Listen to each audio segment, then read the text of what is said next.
പക്ഷേ ജിൻഡോയെ പൂർണ്ണമായിട്ട് നമുക്ക് അംഗീകരിക്കാൻ പറ്റത്തില്ല. നോറ സംസാരിച്ച് എൻ്റെ ഓപ്പോസിറ്റ് ഉടനെ നിന്ന് പരസ്യമായിട്ട് വളിവിട്ട് കൊടുക്കുക.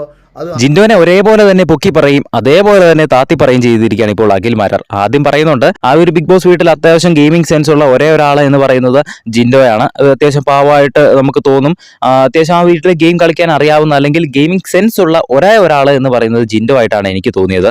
പക്ഷേ ചില കാര്യങ്ങൾ, ഈ കള്ളം പറയുന്ന കാര്യങ്ങൾ മാറ്റി നിർത്തിയാലും, പിന്നെ അതേപോലെ തന്നെ കഴിഞ്ഞ ദിവസം നോറയുടെ ഫ്രണ്ട് ചെന്ന് നിന്നിട്ട് എന്തോ കാര്യം നോറ ചോദിച്ചപ്പോൾ അതിനോട് വളിവിട്ട് കാണിക്കുക, അത് കഴിഞ്ഞിട്ട് പിന്നെ ലാലേട്ടനോട് കണ്ണട വെച്ചാലേ വായിക്കാൻ പറ്റുള്ളൂ എന്ന് പറയുന്നു, അത് കഴിഞ്ഞ് കുറച്ച് കഴിയുമ്പോൾ വേറെ എടുത്ത് വായിക്കുക.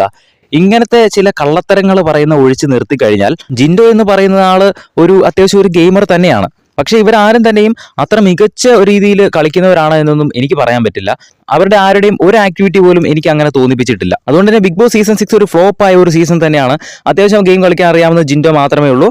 പക്ഷേ അയാളുടെ കള്ളത്തരങ്ങൾ മാറ്റി നിർത്തിയാൽ മാത്രമേ അയാൾ ഒരു നല്ല മികച്ച പ്ലെയർ ആണ്, അല്ലെങ്കിൽ നല്ലൊരു പാവമാണ് എന്നൊക്കെ പറയാൻ പറ്റുകയുള്ളൂ. ഇങ്ങനെയുള്ള കാര്യങ്ങളൊക്കെ പറഞ്ഞ് ജിൻഡോനെ ഒരേ സമയം പൊക്കി പറയും, ഒരേ സമയം തന്നെ താത്തി പറയുകയും ചെയ്തിരിക്കുകയാണ്.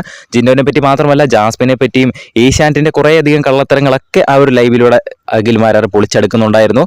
കൂടുതൽ വീഡിയോസ് കാണുന്നതിനായിട്ട് നമ്മുടെ ചാനൽ സന്ദർശിക്കുക.